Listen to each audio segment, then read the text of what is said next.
प्रेम सागर 8वां अध्याय।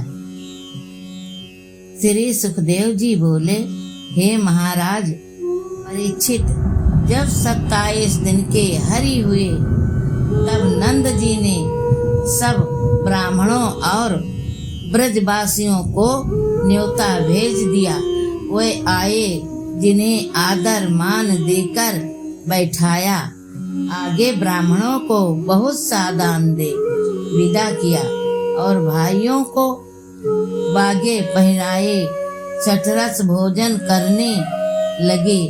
उस समय यशोदा रानी परोसती थी, रोहिणी टहल करती थी, ब्रजवासी हंस हंस खा रहे थे, गोपियां गीत गा रही थी।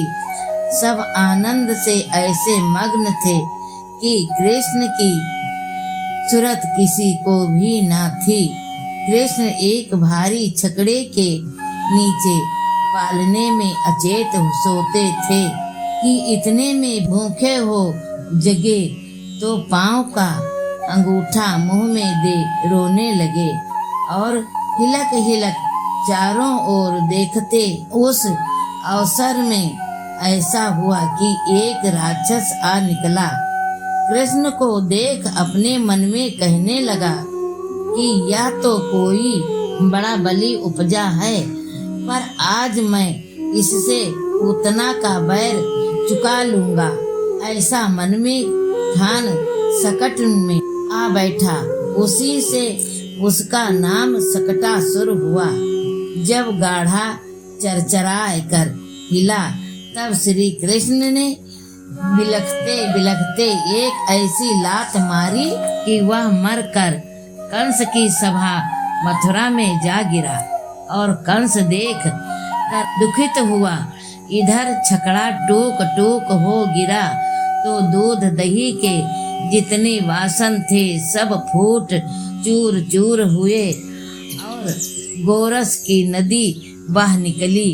गाढ़े के टूटने और फूटने का शब्द सुन सब गोपी ग्वाल दौड़े आए। आते ही यशोदा जी ने कृष्ण को उठाए मुंह चूम छाती से लगा लिया। यह अचरज देख सब आपस में कहने लगे कि आज ईश्वर ने बड़ी कृपा की, जो बालक बच रहा और खाली सकट ही टूटा। इतनी कथा सुनते ही श्री सुखदेव जी बोले, हे महाराज, जब हरि 5 माह के हुए तब कंस ने तृणाव्रत को पठाया। वह बगुला गोकुल में आया। नंद रानी कृष्ण को गोद में लिए आंगन के बीच में बैठी थी कि एकाएक कन्हैया ऐसे भारी हुए जो यशोदा ने बोझ के मारे गोदी से उतारे। उतने में एक ऐसी आंधी आई कि दिन की रात हो गई और पेड़ उखड़ उखड़ गिरने लगे और छप्पर उड़ने लगे। व्याकुल हो यशोदा जी श्री कृष्ण को उठाने लगी, पर वे ना उठे।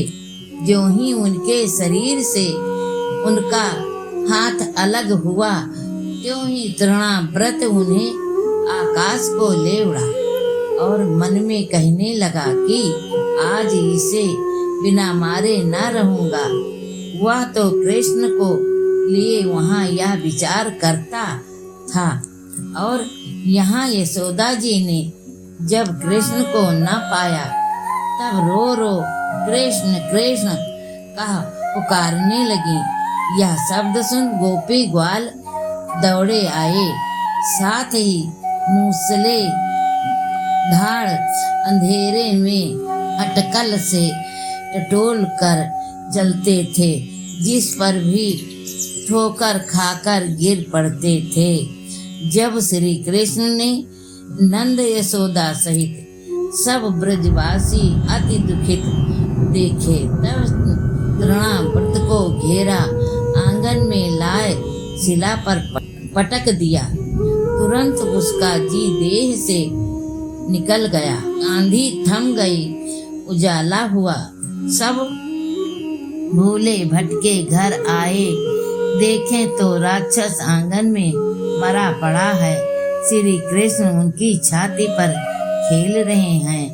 आते ही यशोदा ने उठाए के कंठ से यानी अपने गले से लगा लिया और बहुत सा दान ब्राह्मणों को दिया।